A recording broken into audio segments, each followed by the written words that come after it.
हर वो रिश्ता जिसमें एहसास बसता हो अनमोल है। डिग्री तो महज तालीमी अखराजात की रसीद होती है, इल्म तो इंसान की गुफ्तगू और अमल से ज़ाहिर होता है। गुनाह जहर की मानिंद हैं, जो कम हो या ज़्यादा हर सूरत में नुकसानदेह हैं। इज्जत के मोती पर ज़रा भी मैल आ जाए तो सैकड़ों दरिया भी उसे धो नहीं सकते।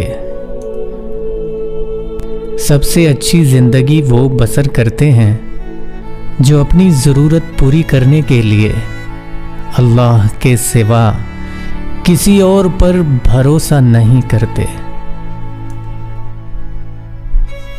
इंसान सब कुछ भूल सकता है सिवाय उन लम्हों के जब उसे अपनों की ज़रूरत थी और वो दस्तयाब नहीं थे।